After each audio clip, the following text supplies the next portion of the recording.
Hey y'all, next up is Genevieve Silverman speaking from Theater Baton Rouge. Genevieve is the president and CEO of Nexus Louisiana and will be talking about how innovation can shape a city's growth. Genevieve, over to you. Good morning, I'm Genevieve Silverman, president and CEO of Nexus Louisiana. Nexus Louisiana is a 501c3 nonprofit corporation with a public purpose to promote the development of high-tech industry and research in the state of Louisiana and increase tech employment in our state. We operate the Nexus Louisiana Technology Park at the Bon Carré Business Center, and our mission is to accelerate the growth of high-potential technology-enabled companies in the capital region by providing them with coaching, capital, and connections. Through our work with some of Baton Rouge's most innovative entrepreneurs, we've examined innovation companies and ecosystems throughout the country. I want to share with you today what we've learned about the many positive ways that innovation can shape a city and how Baton Rouge can best position itself to grow a thriving innovation ecosystem that will create high-paying jobs and build wealth in the capital region. But what is innovation? Doesn't the word itself get you excited? That's probably because Merriam-Webster defined innovation as a new idea, method, or device, or the introduction of something new. And we all love something new, don't we? That's why we probably all get too many Amazon packages at our door every day. But it could also be applied to a company. And when it's applied to a company, it could mean a company that is innovating with a new product or service that is different from current alternatives. Or it could also mean a company that is introducing existing concepts to new geographic or demographic markets. These types of innovative companies fill the needs of their customers to save them time and money, to help make their lives happier and more fulfilling, to reduce costs or increase productivity. When you think about an innovative company, one of these probably comes to mind. A technology-based company with a massive market cap like Facebook or Amazon. But what about a company like Raising Cane's? We've been eating chicken for hundreds of thousands of years, but Raising Cane's brought an innovative new way for us to consume fresh, made-to-order chicken fingers with an innovative and slightly addictive sauce. What about this type of company? The baseball bat has been a product in use for over a century, but Marucci used innovation to create a new version of this product that is now coveted by athletes around the globe. Ordering food for delivery is nothing new, but Waiter brought a new innovative technology-based platform to bring the concept to small and medium-sized markets like Baton Rouge that didn't already have it. So let's look at some of the new wave of technology companies that are emerging in our capital region. Pass It Down has created a digital interactive platform for museums, libraries, cultural institutions, and brands like Procter & Gamble and Porsche. LAMG has created an advanced sealants for use in roads and bridges. Revibe is one of our LSU student companies that created an innovative music streaming platform. Mastery Prep offers an online test prep platform to school systems and students across the nation. And Bascom Hunter provides advanced solutions for the aerospace and defense industries. These are only a few of the companies in our area. Successful innovative ecosystems around the country are generating hundreds of these every year. Let's see how they do it. First, we'll look at Silicon Valley, the golden child, the technology mecca, the often imitated but never duplicated Silicon Valley. What is Silicon Valley exactly, you may ask? Well, essentially, it's this geographic area that you can see here that stretches from San Francisco to San Jose. And it's home to hundreds of innovative companies like Google, Apple, and Facebook. The region creates thousands of jobs every year with an average annual salary of $81,000. Although they do have a cost of living about 100% higher than the national average. But despite this crazy cost of living, there are regions around the country, around the world, that are trying to duplicate this success. And they've even created imitative names like Silicon Prairie, Silicon Slopes, Silicon Beaches, and of course our own beloved Silicon Valley here in South Louisiana. So how did Silicon Valley become this enviable region full of jobs and wealth? Well, a lot of researchers point to one company, Fairchild Semiconductors. It was founded in about 1957, and within a period of about 12 years, it spun off 31 companies. What happens is talent from the original company leaves to go form a new company. More talent is attracted to the region from the jobs being created, and the cycle continues on and on. As you can see, fostering just one company can pay huge dividends well into the future. Think about ExxonMobil and its historic impact on the Baton Rouge region. What will be the next company in Baton Rouge to generate this kind of impact? Let's look at Austin. So you all know that Dell is a huge company there. Michael Dell founded the Dell company with an innovative way of selling well-made but relatively inexpensive personal computers on the mass consumer market. He founded Dell in about 1984 and grew it into a huge company with a $42 billion with a B market cap today. Personally, I think Austin got a little lucky with this one, but you can see what the massive impact this one company had on the Austin region. The Dell name is on everything from hospitals to medical schools to youth development programs.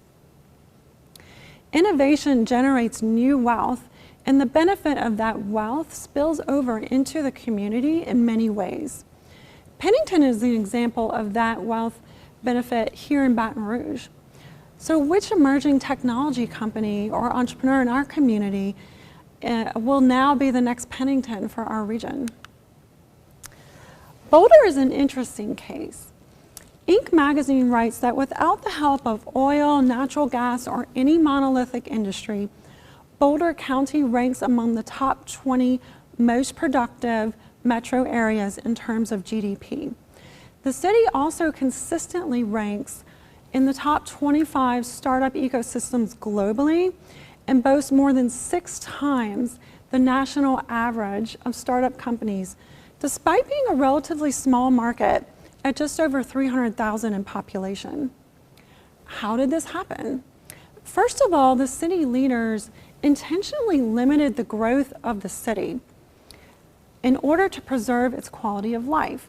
But this action actually led to the job growth that we've seen over the years. Boulder's attractive city amenities led residents to stay and build startup companies, and it attracted many people from around the world to come live there and work at these companies and enjoy the great quality of life that Boulder created.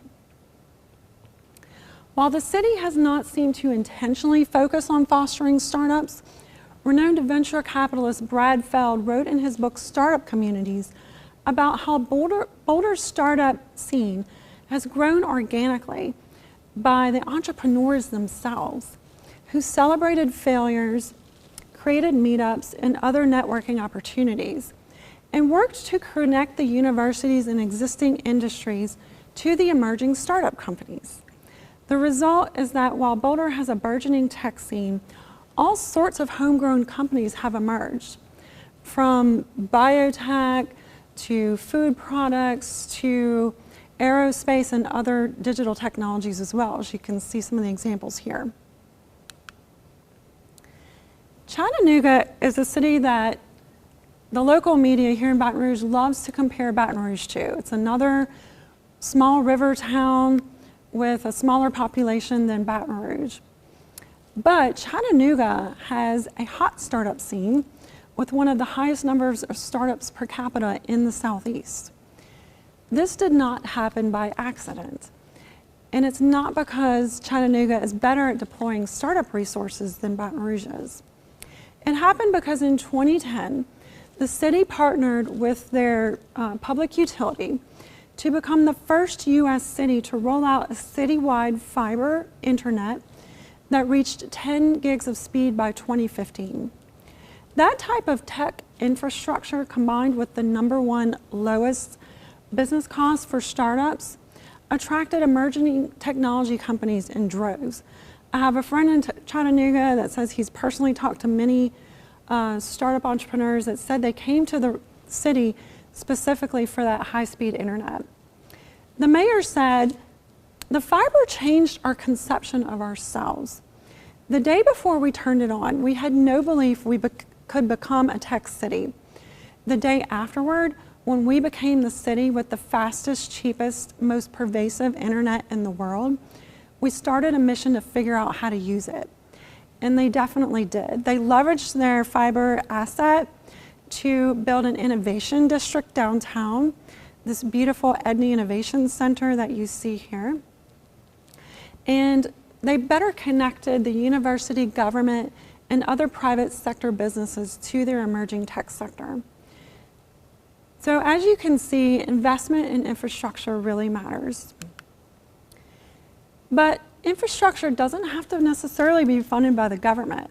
Here's an example where in the early 1900s, Jesse Jones helped to build the Houston Ship Channel with a local fundraising effort. And we can see the enormous impact that it's had on the Houston region over the last few decades. So infrastructure really does matter. Then we'll get a little bit closer to home. If you've been to Birmingham, you probably don't think of it as an exciting, innovative ecosystem. But they've made great strides over the past few decades, anchored by their homegrown company, Shipt, which was sold to Target at the end of 2017 for $550 million, but remains headquartered in the city of Birmingham. Besides making investments in the city's economic ecosystem infrastructure, with assets like Innovation Depot, Birmingham has been intentional with its recruitment efforts to bring tech companies into the region. And they've also worked very hard to be inclusive while fostering growth within the ecosystem. Ashley Ammons is one of their local entrepreneurs that grew a homegrown company called Mixtros. And she said, Birmingham isn't one of those ecosystems where you just get invited to the party. Someone asked you to dance at that party. Shipt has been a key partner in helping with the city's recruiting efforts, illustrating that just one successful homegrown company can benefit a city not just from homegrown jobs, but also by recruiting in companies and jobs from the outside, as well as building inclusively from the inside. So let's bring it back to our state of Louisiana, and we'll look at New Orleans. After Hurricane Katrina, young people flooded into the city of New Orleans and from all over the world to help rebuild the city. And many of them chose to stay because they fell in love with the people and the culture. This newly energetic community attracted other top talent to the region, such as Patrick Comer, who went on to found Lucid in 2010 and grew it into a global tech company with a $60 million venture round and hundreds of employees. You can see here from my slide that while that by attracting Lucid's founders and fostering the company during its growth process, New Orleans will benefit from years to come by the talent that is spinning off from this one company, going on to create new companies or fill important roles at other emerging startups. Lucid recently held a virtual reunion of some of its original executive team. Brooke Bissinger has gone on to work as VP of operations at another growing tech company. She said, "I'm from here, and I grew up thinking that jobs were doctors, lawyers, or family businesses. So things have changed dramatically for me, and I think for all of New Orleans." Eli Ackerman also left Lucid to run operations for a growing startup. He said, "It's hard to compete with San Francisco on wages for top-tier talent, but we can certainly compete on party." And by party, he means the fun people, food, and culture that we have here. And it's something that we should really look at here in Baton Rouge as well. So you can see that just one company, again, can have a huge impact on a city by creating, attracting, and retaining top talent. Regardless of where a company starts up, eventually they're almost always going to need capital. All of these successful ecosystems that I've talked about so far have built investment networks and funds, and the business and philanthropic community has stepped up to support them. So let's look at the results of what these other ecosystems have done. We can see we've talked about investments in startups, talent, capital, culture, and infrastructure. These investments have played out in the results that we see here. We're looking at the GDP compound annual growth rate from 2011 to 2018. And you can see here the massive numbers achieved by some of our example cities. So how can we improve on Baton Rouge's results? Well, let's turn inward. Baton Rouge does have a lot to offer. We've got a beautiful downtown riverfront, exciting educational research institutions, great food, music, culture, and industrial assets. We're glad that we have our petrochemical and other industrial assets, but you would not put your entire stock portfolio into that sector, and we should not do the same with our economy. So what can you do to help foster innovation in Baton Rouge and help create the next Facebook, Dell, Shipt, or Amgen? Well, you saw from Silicon Valley and the other examples that often one company can spin off many others. But how can you plug in to help those companies? There are multiple entrepreneurial support organizations in the Baton Rouge ecosystem, including incubators, accelerators, small business development centers, and other entrepreneurial support organizations that provide space, services, and experienced professionals that can guide a company along a path to growth and success. Help us to spread awareness of these organizations and these assets, and also support them with your time and your money. Offer to mentor one of these client companies that are participating in these programs. You and your company may actually benefit from interacting with these innovators as much as you end up giving to that person. Buy local. Buying something from a local innovative company is the best way to support them. ExxonMobil hired our clients Pixel Dash and Kikro Studios to develop virtual reality training modules for the expansion of its new Baton Rouge polyolefins plant. Those companies were then able to leverage the Exxon contracts to gain other work in the industrial sector. LSU also hired our client Relief Telemed to perform rapid COVID testing on its campuses. So before you look outside the region to hire the innovation that your company needs, look to see who's doing it here. Innovation can help solve challenges in your internal processes, improve safety, cut costs, as well as unlock new markets and product lines for your company. The next thing you can do is to hire local. You saw from the New Orleans example how a thriving ecosystem needs talent to fuel company growth and spins off talent in return. We talk too often about the brain drain, our college graduates leaving the state for greener pastures and greener pocketbooks. But there are other alternatives that are emerging in Baton Rouge. New initiatives have proven that we can take local talent who may not be included in traditional pathways and train them for the innovative jobs of the future. The Walls Project operates the Features Fund that offers youth and adults an on-ramp to a lucrative technology-based career. Nexus Louisiana, our organization, also runs the Apprenti Louisiana program that takes a centuries-old method of apprenticeship and applies it to the technology sector, the fastest growing occupational sector in the world. We are sourcing, screening, and training local residents to fill mid-skill IT jobs at local companies like General Informatics and Blue Cross Blue Shield of Louisiana. Also, the North Baton Rouge Industrial Training Initiative is creating new pathways for local residents into the industrial sector. These and other programs are a great start, but Baton Rouge needs your support by hiring graduates of one of these alternative pathways. Create an inclusive culture. You saw how Boulder was able to grow an amazing entrepreneurial culture, and Birmingham is doing it with inclusion in mind. Baton Rouge's entrepreneurial support entities are creating lots of programs and events where innovators, government supporters, service providers, and investors can go to connect with each other and learn from each other. These are programs like Baton Rouge Entrepreneurship Week, which you're attending right now, the BizTech Challenge for HBCU students, LSU's Student Venture Challenge, Entrepreneur Open Mic, and the recently launched Baton Rouge chapter of Startup Grind. So come attend these events, volunteer your time as a speaker, mentor, or judge. Tell your story so others can learn from it.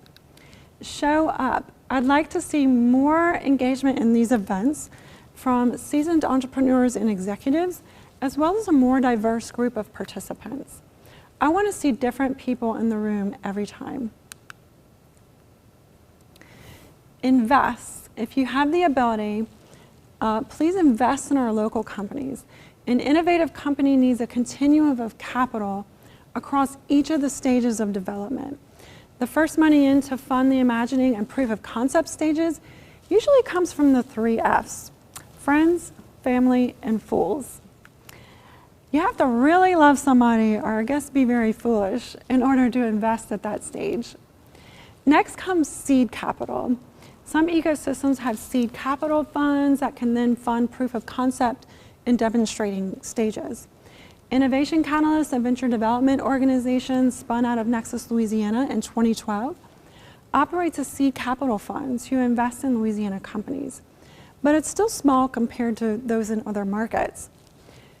Angel Capital is the next to fund demonstrating and market entry stages. In January of 2020, Baton Rouge launched an angel investment network for our region called Red Stick Angels. And look, they even used the beautiful rotary sculpture as an inspiration for their logo. Red Stick Angels is basically an investment group of local accredited investors, and it's managed by Innovation Catalyst. But we need to keep that momentum going during the pandemic and add more angels into the network to invest in our demonstrating and market entry companies. So please help us spread awareness of the Angel Network, the Seed Capital Fund, and if you have the ability, please invest in those entities. Also, we need to invest in infrastructure. We've got lots of physical infrastructure in our region to support emerging companies, so let's double down on those investments like Pennington Innovation Park and the Nexus Louisiana Tech Park, and increase our investments in communication and transportation infrastructure as well.